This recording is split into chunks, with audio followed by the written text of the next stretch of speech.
No exercício do Evangelho,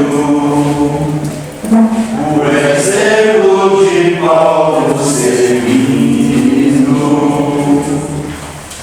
leva ao jovem e ao velho lições de se doar servindo.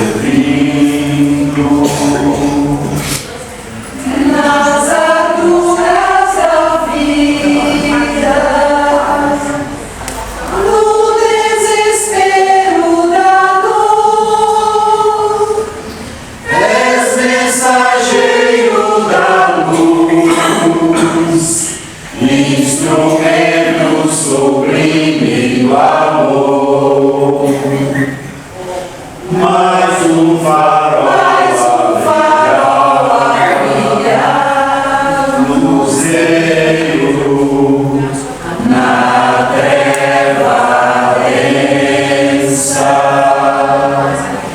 Convida-nos a trabalhar, divulgando a doutrina imensa.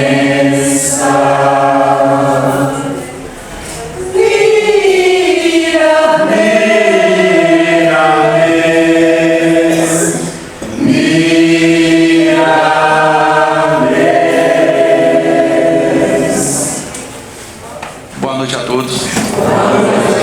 Agora sim. Pegamos todo mundo acordado, né? A gente percebeu que vocês estavam num transe mediúnico por causa da música, estava muito jóia. Aí agora vocês voltaram, que coisa boa, né?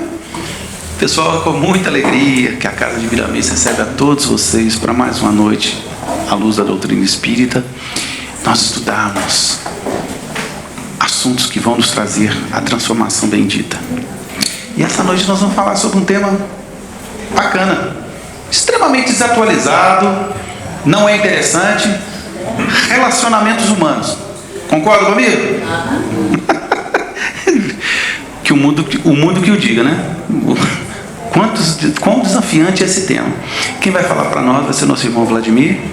Mas antes eu queria saber de uma coisa: tem alguém aqui pela primeira vez numa casa espírita ou na Casa de Miramês?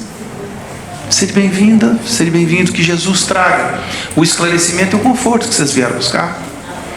Ok? Bom, sem mais delongas, vamos à nossa prece, porque não tem jeito da gente falar dentro de uma casa espírita sem pedir o amparo do mais alto, porque nós somos só um pequeno microfone, uma vozinha pequenininha. Quem fala mesmo são os mensageiros de Jesus, os emissários divinos que nos chancelam em todos os nossos caminhos. Então eu convido vocês a nos acompanhar numa prece. Ó divino e amado Mestre Jesus Cristo, irmão maior, companheiro querido de todas as horas, aqui, Jesus, nos encontramos eternos pedintes na busca tão necessária da melhoria moral. E para isso, Divino Mestre, te pedimos: nos ampara, nos conduza e nos dirija, Jesus, nessa nossa senda de descobrimento e aperfeiçoamento. Que possa, Jesus, teu amor maior e tua mão amiga conduzir o palestrante nessa noite de maneira tal a que passe o conhecimento bendito de que tanto carecemos dentro da nossa capacidade de entendimento.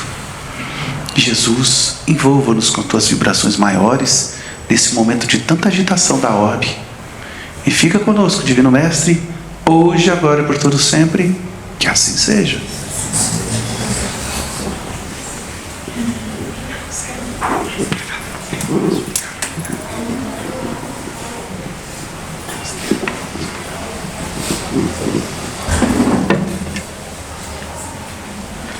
Boa noite a todos.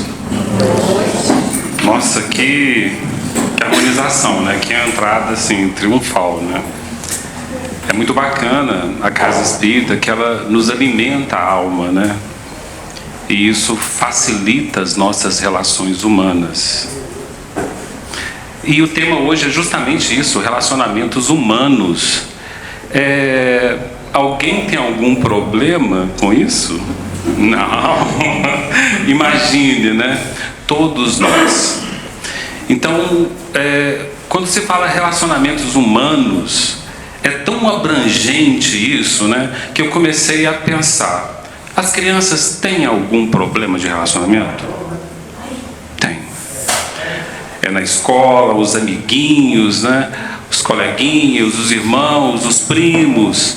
Aí eu subi um pouquinho mais. Os adolescentes têm algum problema de relacionamento?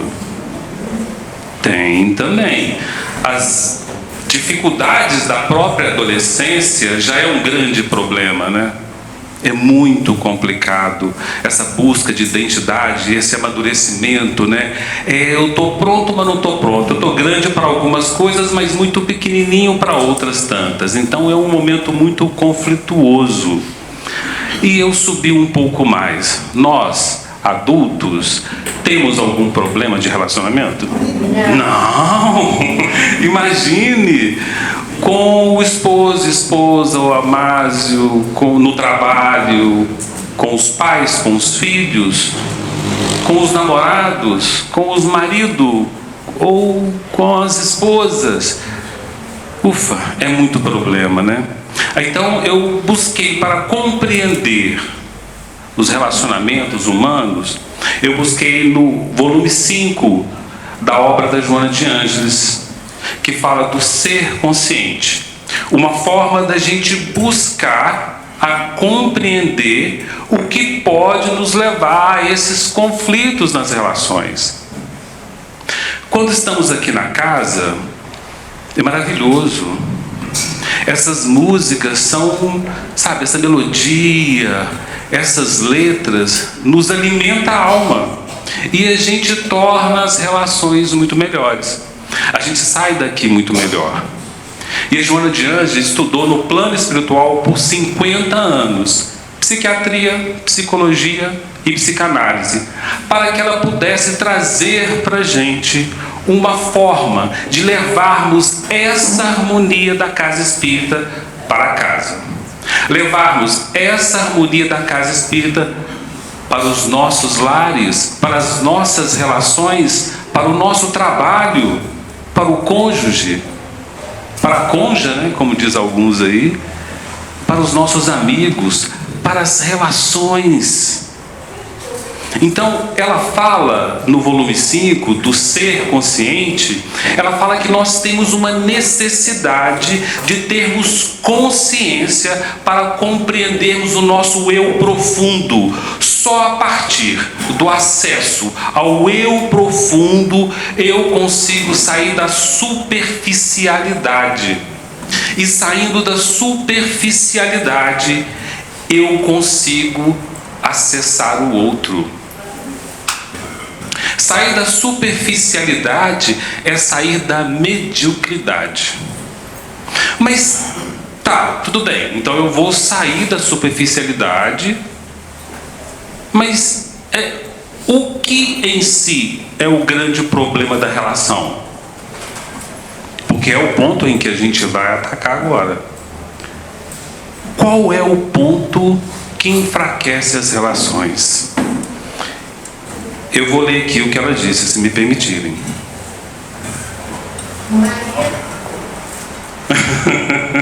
E a esposa também.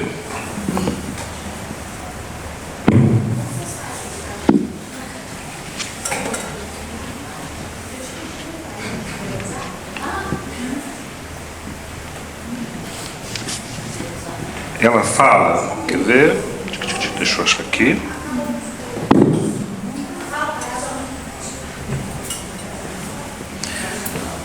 Olha só o que ela começa a dizer sobre os problemas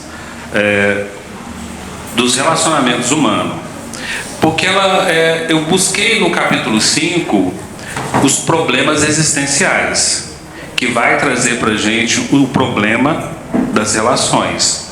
E ela fala que o problema humano, portanto, maior, não é nem aquele comum, o mediano, é o maior e mais urgente para ser equacionado, é a própria criatura.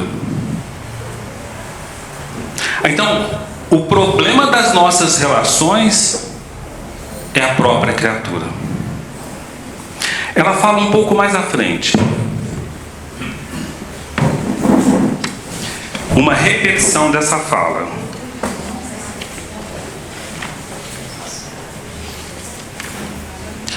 Ela fala assim: o inimigo do homem está nele, que vem herdando de si mesmo, através dos tempos, na esteira das reencarnações pelas quais tem transitado. Trata-se do ego, dissimulador hábil que conspira contra as forças da libertação. Danado isso, né? Então o problema está no homem, e o ponto central desse problema é o ego. E a gente ouve tanto falar de ego. Algumas pessoas querem destruir o ego, completamente errado. A gente não deve destruir o ego. Ele é muito importante para a gente. Mas às vezes ele assume uma posição muito complicada nas nossas vidas. Ele passa a ser o dono de nós mesmos. E não, ele não é. Ele tem uma grande participação, mas não é bem assim. Mas o ego, o que é o ego? Vou tentar caminhar para uma construção desse entendimento. Quando somos concebidos, gestando ainda na barriga da mãe, a gente está vivendo o inconsciente. Para imaginarmos a dimensão desse inconsciente, e para o mineiro é muito fácil de conseguir perceber isso, porque é fácil do mineiro imaginar o mar, né? O oceano, né? Então vamos imaginar esse inconsciente. O símbolo que melhor consegue representá-lo é o oceano. Então, quando ainda gestando, ainda ali no ventre, nós vivemos, o ser humano vive esse inconsciente coletivo. À medida que vai se amadurecendo esse feto, evoluindo esse feto, ele começa a ter algumas percepções ultra-interina e vai coletando harmonias, melodias, sensações, status, iras, brigas, uma série de impressões que vai formando o seu inconsciente pessoal. E quando ele nasce, e nessa relação com o mundo, quando ele começa a se perceber, eu que é meu, quando ele começa a se perceber, ele vai se desenvolvendo o eu e o ego.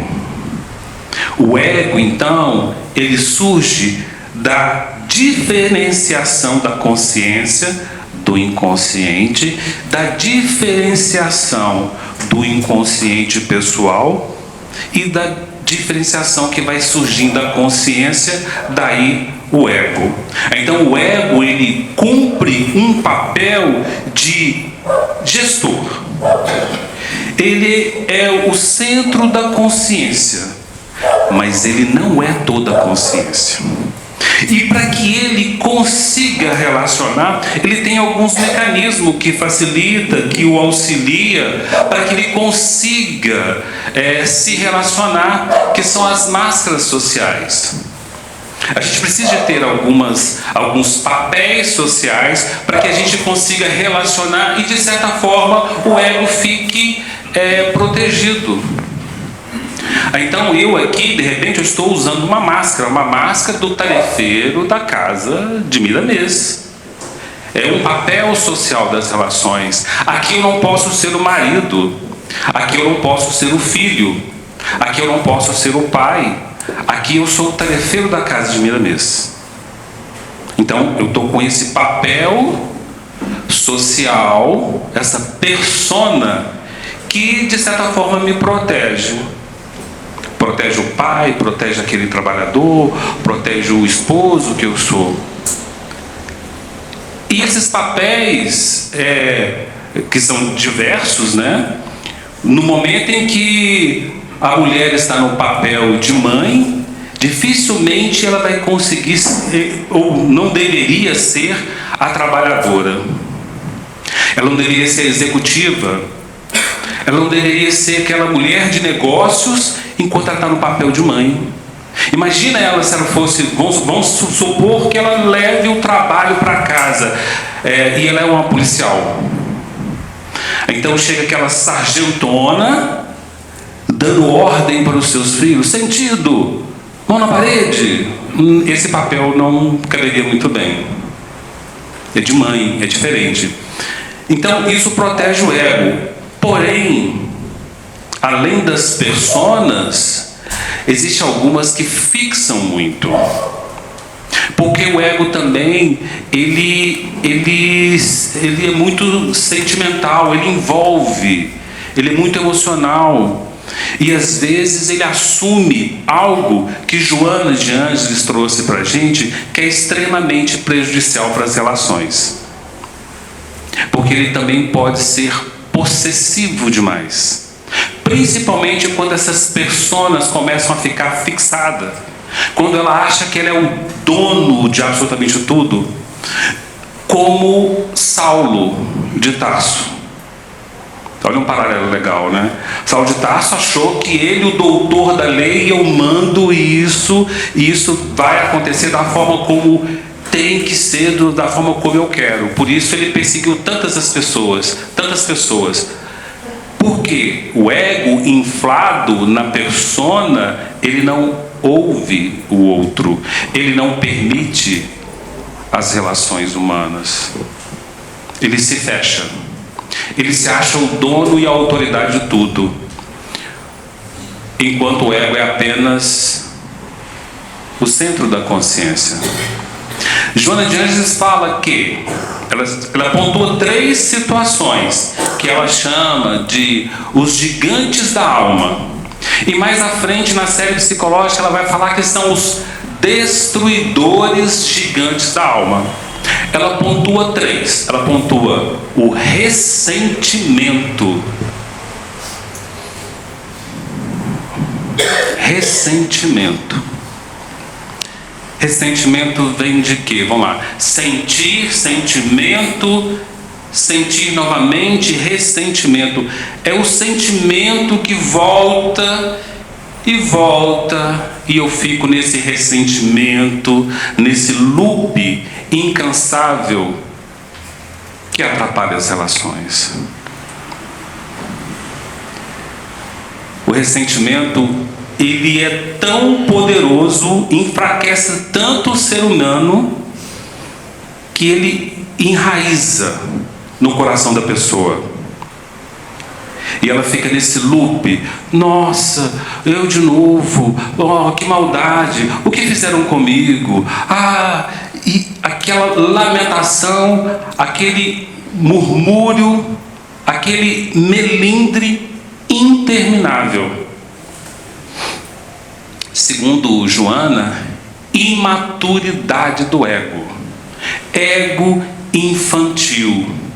Ego desestruturado. Porque enquanto eu fico nessa infantilidade, eu não tenho que me haver com a profundidade do eu. Eu fico na superfície. Porque o ego é superficial. O interessante é que o que contrapõe ao ego é a sombra. Enquanto eu não lançar luz, enquanto eu não assimilar o Evangelho de Jesus, essa harmonia, e trazer para o meu eu interior, e começar a trabalhar toda essa minha fragilidade, lançar luz a essas minhas dificuldades, que são várias.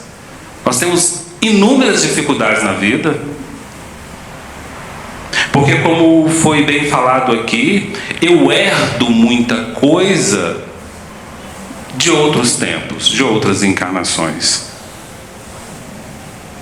E o grande, eu acho que a grande pegada do Espiritismo é que a gente consegue perceber, através dos estudos de Kardec, que aquelas questões que eu não encontro causa aqui, possivelmente elas vêm de outra reencarnação. E eu herdo muito isso, porque nós não estamos numa evolução, nós não estamos buscando nos melhorarmos a cada dia, a cada momento. Então, eu sempre vou estar diante de questões que eu fui reprovado em outras reencarnações e preciso melhorar agora. Quando eu tenho essa percepção da reencarnação, quando eu começo a olhar para esse eu profundo e perceber coisas da superficialidade do ego, como o ressentimento, e começar a trabalhar isso, a coisa começa a tomar uma outra figura. Vejam o que a Joana fala sobre o ressentimento.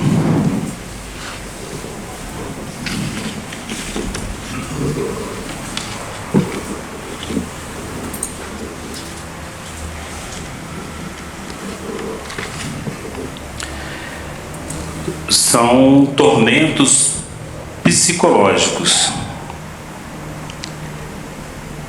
Os ressentimentos, quando se instala, enraizando-se no solo fértil das emoções, em descontrole do paciente, engendra males que terminam por consumir aquele que lhe dá guarita. A convivência humana é feita por meio de episódios conflitivos. Por falta de maturação, a pessoa sofre. Por falta de perceber que, de repente, esse sentimento que eu estou revivendo tem uma relação por uma dificuldade de aceitação, ou uma dificuldade de pedir desculpa, ou uma dificuldade de ouvir o outro e entender e falar com ele: olha, é um ponto de vista seu, eu posso melhorar, as coisas podem mudar, amanhã isso tudo acabou. Não. Pela imaturidade de lidar com o fato e de repente assumir a sua parcela de responsabilidade se tiver, ou de aceitar também por caridade a falta de maturidade do outro para lidar com aquela situação, eu fico ressentido. E isso vai perseguindo e vai seguindo a minha vida a ponto de corroer a minha alma como uma ferrugem. Como a ferrugem corrói o ferro. Então, essa imaturidade psicológica, esse primeiro ponto que a Joana chama de gigantes da alma, os grandes, os destruidores gigantes da alma, é extremamente danoso para a nossa vida, porque retrata o ego infantil. O segundo ponto que a Joana de Anjos traz para a gente, não menos importante, é os ciúmes. Alguém aqui tem ciúmes? Tem certeza? Permeia um pouquinho de ciúmes? Não? Até a mocinha ali deu um sorriso. Ah, tem um gente levantando a mão. Pois é. Ciúmes é outra infantilidade do ego. Olha só o que ela fala. Tipificando o ciúme como insegurança psicológica e desconfiança sistemática, algoz implacável do ser. Atormentado pelo ego dominador, o paciente, quando não consegue asfixiar aquele a quem estima ou ama, dominando-lhe a conduta e o pensamento, foge para os ciúmes, em cujo campo se homizia, se esconde, a fim de entregar-se aos sofrimentos masoquistas que lhe ocultam a imaturidade, a preguiça mental e o desejo de impor-se à vítima da sua psicopatologia. É fantástico essa colocação da Joana, né? Ela vai no cerne da questão. Essa imaturidade psicológica dos ciúmes faz com que a pessoa, não conseguindo lidar com alguma situação que é dela, porque muitas vezes a vítima do ciumento está tranquila, não fez nada, nenhum passo em falso, nada que pudesse corromper a sua conduta ética ou moral, mas o ciumento acha que sim. Na dificuldade de colocar essa pessoa no ritmo dele, sobre as regras dele, da forma como ele exige e acha que é o importante, surgem os problemas dos relacionamentos humanos. Porque esse ciumento, ele tem uma incapacidade de compreender. Preguiça mental que a Joana fala, que ela coloca. Então a pessoa, vamos voltar no ego, ao invés dela lidar com isso, esse ego infantil faz o quê? O contraponto do ego não é a sombra, lança a sombra nele, começa a projetar em cima da pessoa aquilo que ele não resolveu. Então a desconfiança que é dele e que ele não quer assumir, ele fala que é ela que é corrupta, ou vice-versa, ela fala que ele é corrupto, que é o enganoso, que comete erros. É tão sério isso, e quando Joana fala assim que quando não consegue asfixiar, ou seja, quando não consegue ter o controle sobre o outro, começa o martírio de si próprio, né? O masoquismo, né? Ah, ela está me traindo, ela está me traindo, ela está me traindo, ela está acabando comigo, ou ela? Ele está me traindo, ele está me traindo, não é possível, não tem cabimento, e começa a perder horário de trabalho, começa, ainda mais agora, né? Com os aplicativos, né? Começa a seguir no Instagram, começa a seguir no WhatsApp, começa a ver todas as fotos, fica de uma forma extremamente neurótica. Uma perseguição contumaz. Uma investigação contumaz. De um desejo de encontrar um quê que pudesse colocar em voga aquela relação. E muitas vezes isso está na cabeça dele. Está naquele psiquismo ainda infantil. Está naquele ego desconfiado que projeta no outro, muitas das vezes, aquilo que ele próprio é, ou ela própria é. Sério isso, né? E Joana vai no cerne da questão. Porque a ideia da Joana é justamente a gente compreender esses aspectos, conseguirmos avançar para além da superfície do ego e entrarmos em contato com esse eu profundo, esse eu interior, que Joana chama de eu profundo, em alguns momentos ela chama de si mesmo, o que a psicologia analítica chama de si mesmo também, até que ele encontra o self, essa luz interior. Quando Saulo de Tarso conseguiu sair da superficialidade do ego e olhar para esse eu profundo, que foi no encontro com Jesus, na queda a caminho de Damasco, tudo mudou para a vida dele. Porque o olhar dele, que era para fora, do livro Paulo Estevam, tá, gente? Do olhar que era para fora, ele volta esse olhar para dentro. Ah, Vladimir, isso é Fácil de fazer, como num piscar de olhos? Não.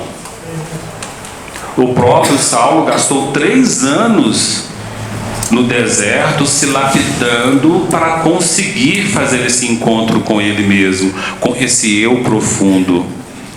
Mas se eu não começar agora, eu vou começar quando? Quando é que eu vou colocar aquela música "É bom viver" para uma prática diária da minha vida? Não é uma melodia para ser cantada só aqui. O Evangelho de Jesus é uma prática. E quando eu começo a burilar isso para além da casa espírita, eu vou penetrando em mim mesmo. Não tem outra forma de evolução sem o autoconhecimento, sem a autoanálise, sem o autoamor, sem o vigiar e orar, sem o relaxamento, sem a meditação, sem o encontro com a minha alma.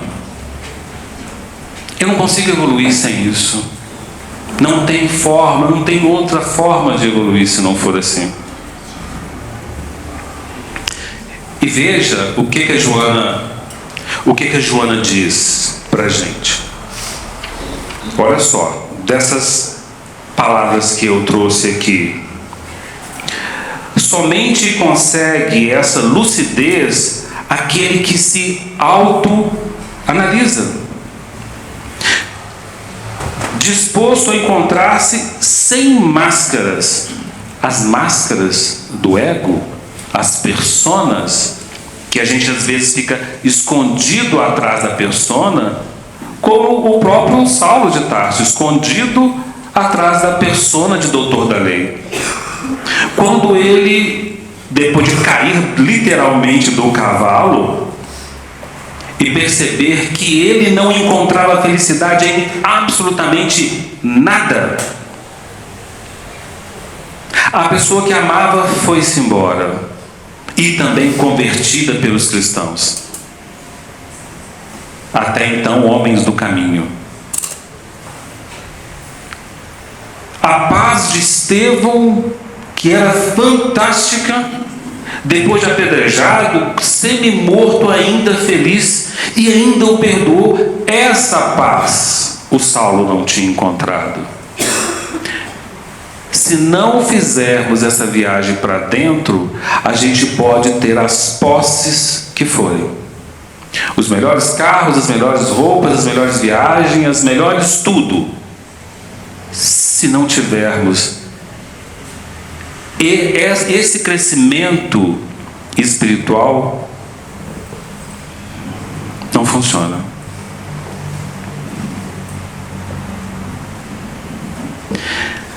Então, a Joana fala: somente consegue essa lucidez aquele que se autoanalisa, disposto a encontrar-se sem máscara, sem deteriorização, utilizando-se a transformação interior para melhorar, utilizando-se dos instrumentos do alto amor. E o alto amor seria o quê? O desvelar das potenciais forças íntimas nele jacentes. Então, esse é o alto amor. É quando eu começo a perceber que isso está fluindo, isso está em nós e nasce em nós. Jesus mesmo falou: se tivermos fé do tamanho de um grão de mostarda, a gente poderia mover os problemas daqui para aqui. Mas aí eu preciso de me amar, né? Me amar também nos leva a ter que lidar com as nossas dificuldades. Não tem como eu me amar se eu não lido com as minhas dificuldades. É importante a gente saber que somos muito bons em um montão de coisas, mas que também temos umas limitações em um montão de outras tantas. E isso não nos coloca melhor e nem pior do que ninguém. Isso nos torna um ser consciente. Consciente de nós mesmos, consciente de nossas limitações. Isso nos traz prudência.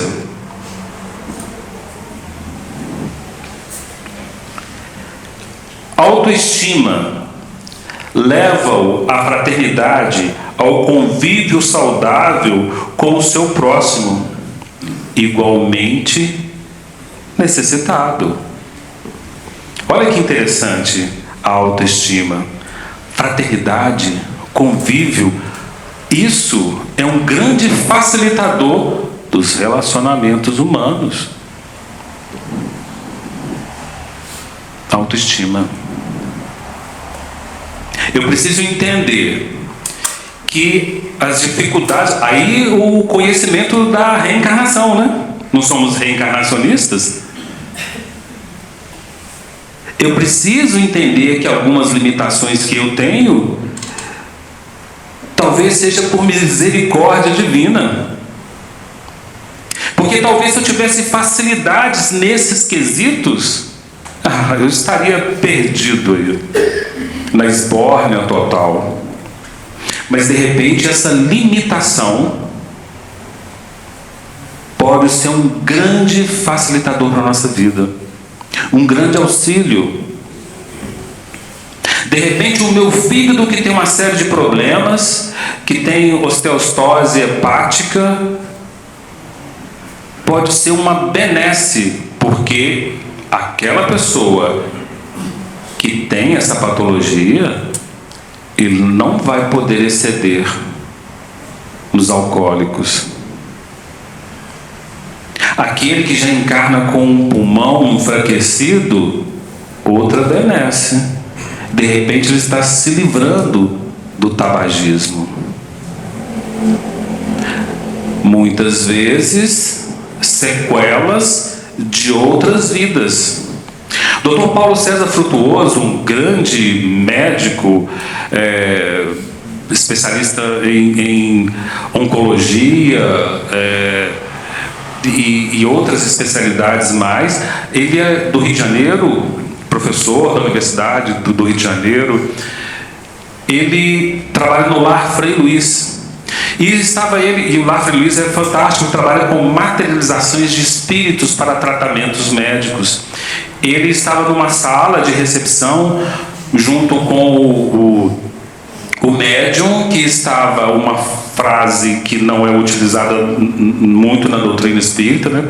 Mas ele explica essa frase porque o médium estava incorporado, e ele utiliza essa frase porque o médium estava com uma passividade tão forte em que o espírito estava com uma posse do corpo dele, segundo a explicação do Paulo César Frutuoso. Então, por isso que ele fala, estava incorporado. O espírito era o médico Frederick von Steyl. Me perdoe a pronúncia. E esse médico virou para o Dr. Paulo César Frutuoso e falou com ele assim: tá vendo aquela menina que está ali na cadeira de rodas? O Paulo César: sim, estou vendo sim. Olha o que a gente fazia no período da Inquisição. Olha o que a gente fazia.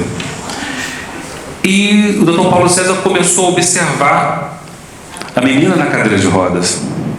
Ela tinha uma curvatura na coluna, de maneira com que ela sentava com o cóccix e a nuca.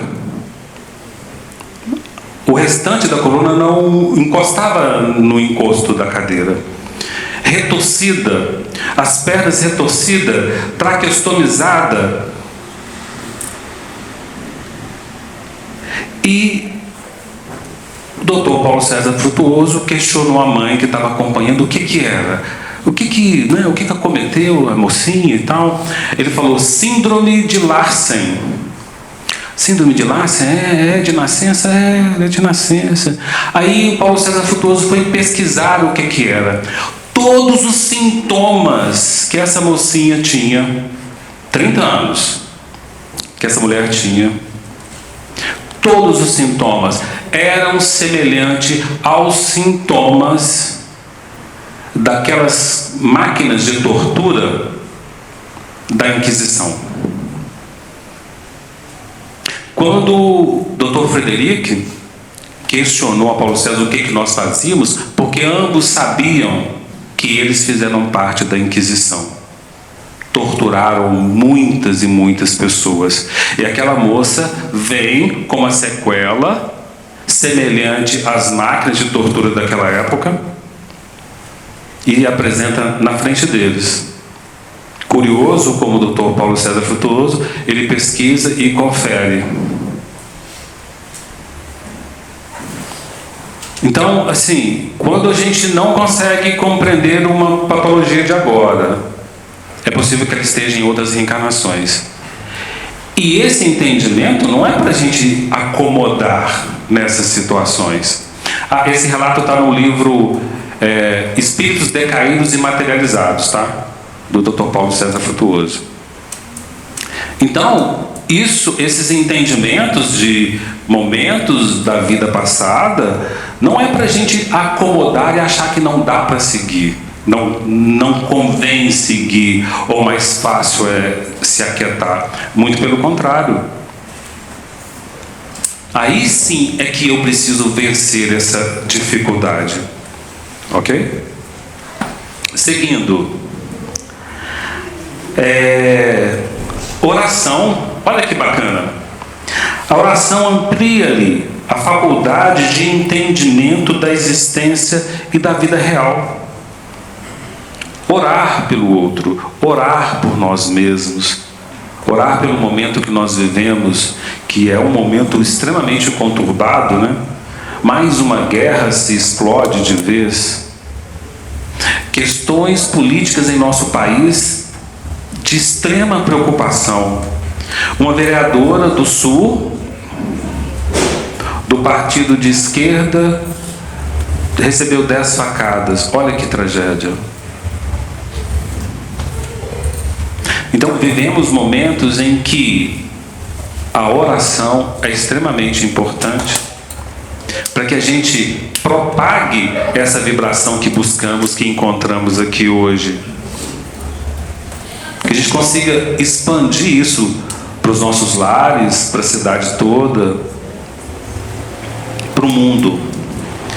Ela fala da relaxação, foi assim que ela escreveu.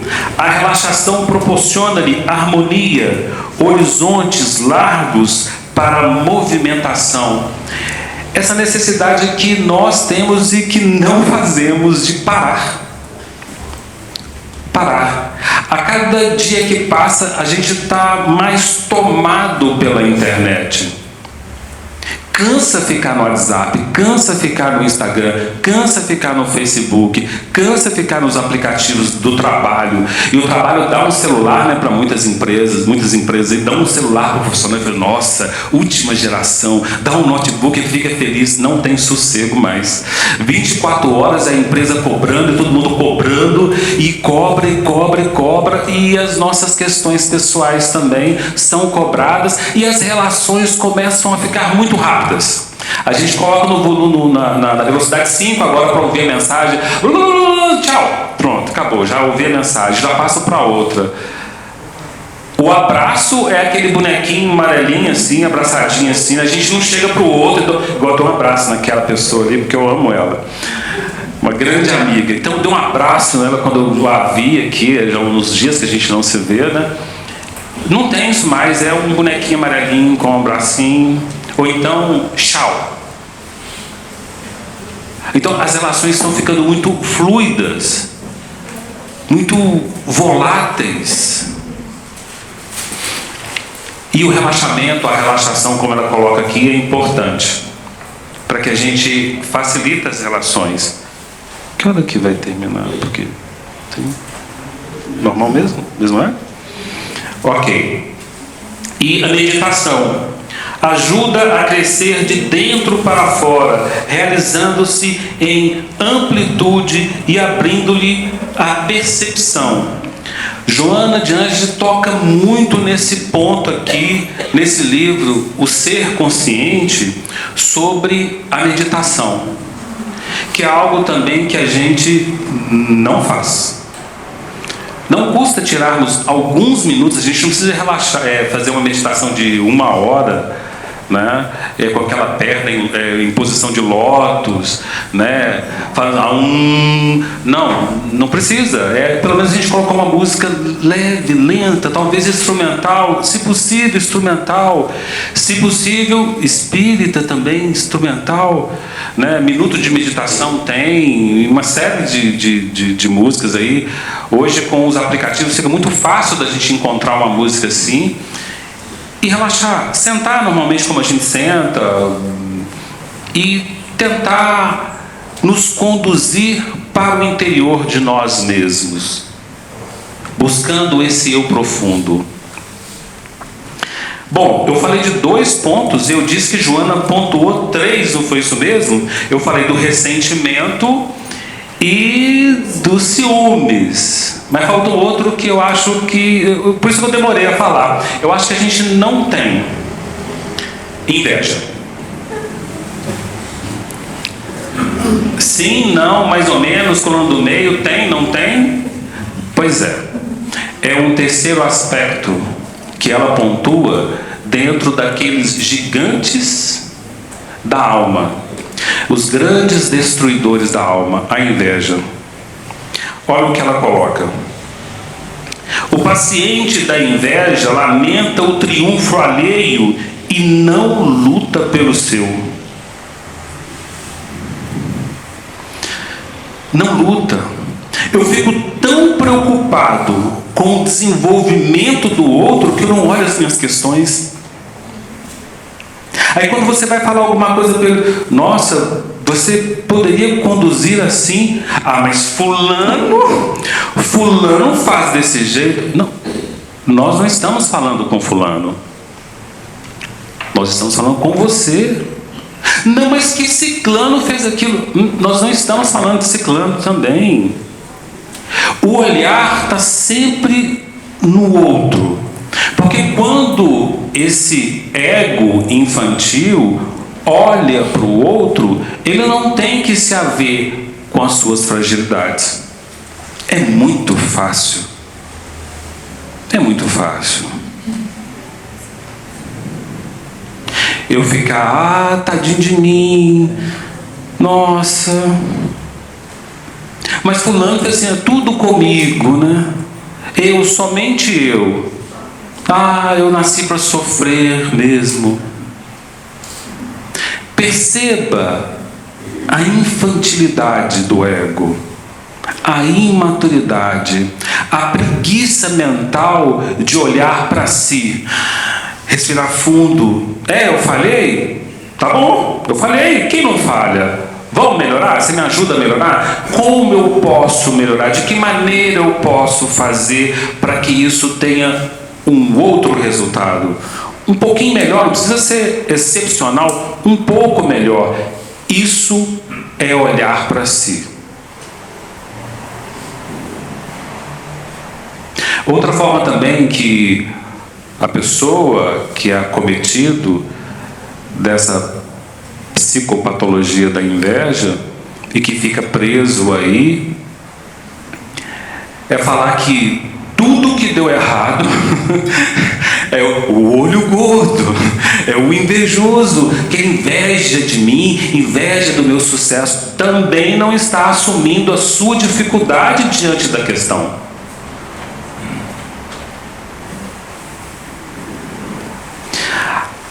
A Joana continua. Essa coisa de põe óculos, tira óculos, é uma dificuldade, né? Mas sem ele também não tem jeito. A inveja descarrega correntes mentais prejudiciais dirigidas às suas vítimas, que somente as alcançam se estiverem em sintonia. Então, certa vez o Chico, questionaram ao Chico, né? Chico, olho gordo, pega. Aí o Chico falou assim, pega, minha irmã, com todo aquele carinho dele, né? com toda aquela boa vontade. Pega sim, minha irmã. É mesmo? Digo, mas como? Aí ele explicou. Imagina essa parede aqui, alva, branca, tudo bonitinho, né? Tudo lindo, maravilhoso. É a vida da pessoa. Mas se nesse espaço todo, se tiver uma falha, um ponto de invigilância, aquele momento de ira, de discórdia, a pessoa vai jogando a inveja, o olho gordo ali, né? Uma hora passa por aquele buraquinho. Somos nós, né? De repente a gente está bem, tranquilo, sairemos daqui hoje super harmonizado, né? Por coral, né? E muito em conflito, né? Por tudo que nós falamos aqui hoje, né? Que tudo nós não entendemos, meio ressabiado. Mas a gente vai sair daqui super harmonizado, né? Tal, preces, orações, passes, harmonia. Ótimo, maravilhoso. Mas de repente na esquina, na primeira esquina que eu viro o carro, eu já brigo com o outro motorista, já começo a xingar e tudo mais. Olha aquela parede branquinha, linda, maravilhosa, com uma falha, já apontando uma falha. Eu começo a dar brecha. Aí pega esses maus desejos do invejoso, se aquele acometido por elas estiver em vigilância.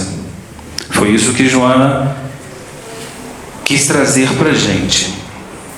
E ela chega num ponto que é extremamente importante, e eu gostaria que vocês, é um parágrafo, eu gostaria que vocês tentassem compreender do que se fala, que é algo que a gente ouve há séculos. E a gente nem sempre internaliza isso, né? Vejam do que se tratam e falem para mim, por favor, por gentileza.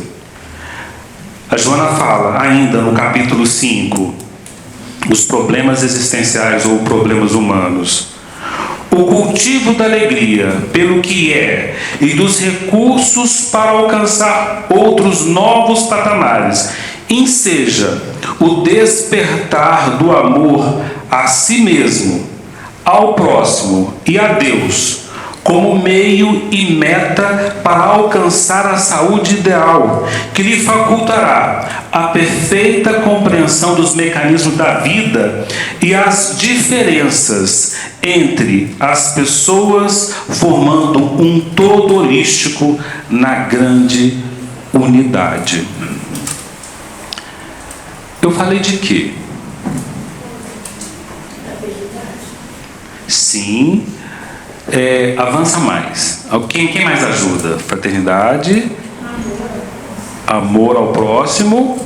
E onde é que está isso?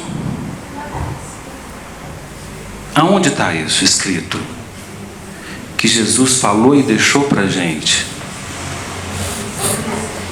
Nos ensinamentos dele. Especificamente onde? No mandamento. Quem falou mandamento? Isso. Qual? Amarás o Senhor teu Deus todo o teu coração e teu próximo como a ti mesmo. Ele está contido toda a lei. Perfeito. Perfeito. O primeiro mandamento. E ele resumiu esse mandamento, né? Quase que o senhor fala ele todo, né? É quase 1 hora de mandamento, né? Quando Jesus foi interpelado pelos doutores da lei, né? Ele resumiu os mandamentos em um só. Ele falou: amar a Deus sobre todas as coisas e ao próximo como a ti mesmo. A Joana de Ângeles traz para a gente aqui o despertar do amor a si mesmo, ao próximo e a Deus, como meio e meta para alcançar a saúde ideal. Gente, fala de mim, será que eu preciso fazer psicologia, estudar como Joana de Ângeles, 50 anos de psiquiatria, psicologia, psicanálise, poder compreender? Não. Só o resumo dos mandamentos que Jesus trouxe para a gente. Só esse momento de introspecção nos ajuda totalmente à autoanálise, à autoestima, ao auto-amor, ao relaxamento, à oração e a meditação.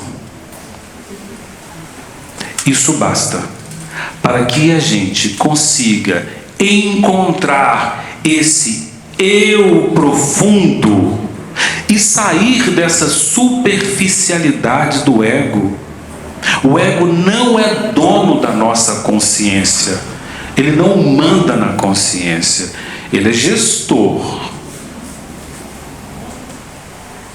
Mas a gente precisa de lidar com uma facilidade com ele. Encontrar esse eu profundo, esse si mesmo, que é essa luz interior. Vós sois luzes. Não foi assim que Jesus disse? Vocês podem tanto quanto eu. Basta uma fé do tamanho de um grão de mostarda. Então, eu gostaria muito que essa mensagem da Joana de Anjos ficasse no coração de todos nós, para que a gente continue essa nossa jornada evolutiva com mais um instrumento de busca interior, que é o auto-amor, a autoanálise. Olhar para dentro e não para fora.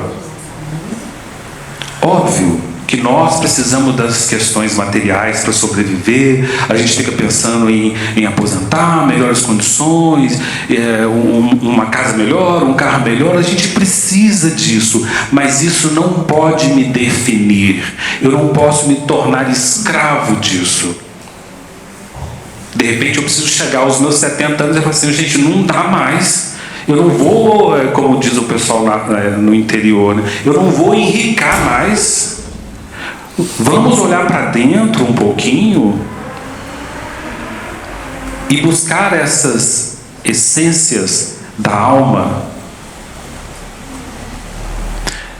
Estamos caminhando para um momento em que os internautas falam que nós vamos precisar de ter plausibilidade para definirmos algumas questões, porque a inteligência artificial ela está deturpando absolutamente tudo. Eu já não consigo discernir o que é do que não é, porque é tudo uma cópia muito perfeita. Pega-se o Divaldo e coloca palavras na boca do Divaldo, pega Chico e coloca palavras na boca do Chico. Então, assim, hoje está muito difícil de eu conseguir discernir o que é daquilo que não é, senão pela plausibilidade. Eu preciso compreender a raiz da coisa, a estrutura da coisa, para que eu consiga definir se aquela coisa é verdadeira ou não. Eu acho que, mais do que nunca, as peneiras, da sabedoria se fazem necessárias nesse momento. Obrigado a todos, que Jesus esteja com todos nós.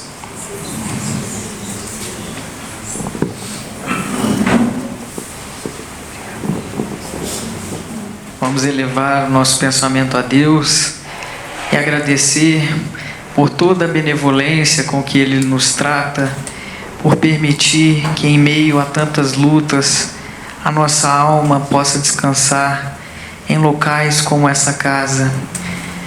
Que possamos ser mais tolerantes com o nosso próximo, que antes de enxergarmos o defeito nos nossos irmãos, possamos ver em nós aquilo que pode ser melhorado. Pedimos, Senhor, que afaste dos nossos corações tudo aquilo que nos afasta de vós. Que o Mestre amado Jesus renove a nossa fé e nos sustente durante as atividades que nós temos que cumprir. Que Ele seja conosco, hoje, agora e sempre. Agora, quem quiser tomar o passe, pode formar a fila à minha direita e o coral vai continuar cantando. Nós pedimos a caridade do silêncio. Muito obrigado.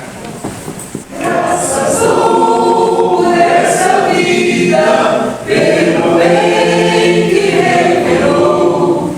Graças dou pelo futuro e por tudo que passou. Pelas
Cantinho.